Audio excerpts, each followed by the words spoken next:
The extra-medical curriculum, Case 1, Why Do Doctors Lie? We're now on parallel video 6D. That's the statement. Now, with regard to the Secretariat of the Medical Council of Hong Kong, this letter, I think, is very important.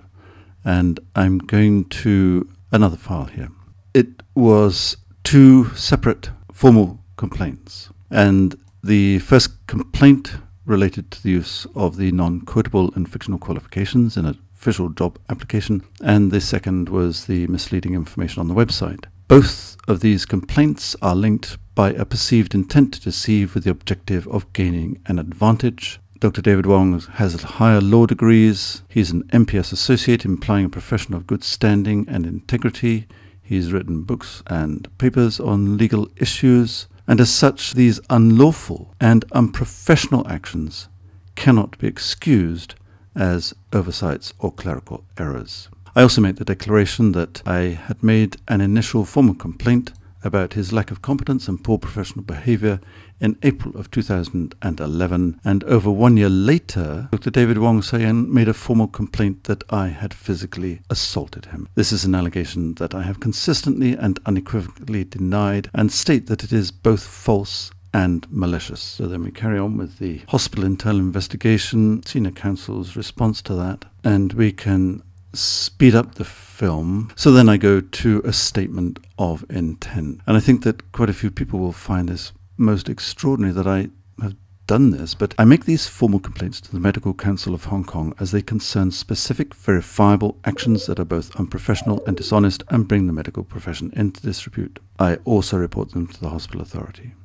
I am also referring these complaints to the chairman of the appeal panel as supporting evidence that Dr. David Wong So-Yan has a history that shows he will lie when convenient, he will hide the truth when convenient, and he will knowingly and willingly deceive others. He has no credibility as a witness, none at all. I send them to the president of the Hong Kong Academy of Medicine out of courtesy. In view of the perception of the possibility of a conspiracy to defraud, an investigation by the ACC is unavoidable. A particular issue to investigate is the extent of the difference between the declared and the demonstrable clinical competence of individual medical practitioners in Hong Kong. This investigation should cover both the public and the private healthcare sectors and focus particularly on those who enjoy specialist status without having been formally trained or assist in that specialty. At present, the autonomous regulatory structure is unsound because of too many inherent conflicts of interest. Final point. The intent is to create the opportunity of beginning a more constructive dialogue to start to explore how to develop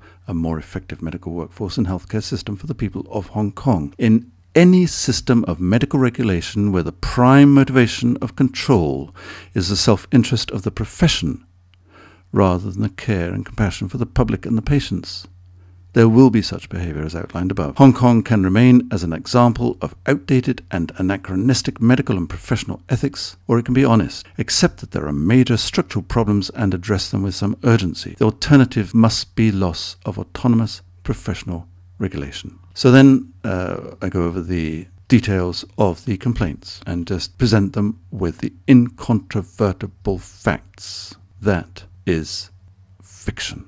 An implication of that fiction and how it has affected the public impression of Hong Kong and the reasons why I wrote that letter on the 8th of April 2011.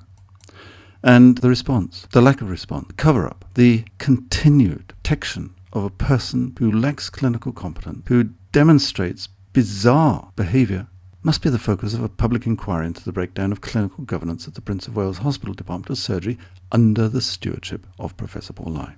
Complaint 2, we've looked at that in detail. This is simply not true. The wording of the disclaimer is clearly drafted to deceive the public. It is dishonest.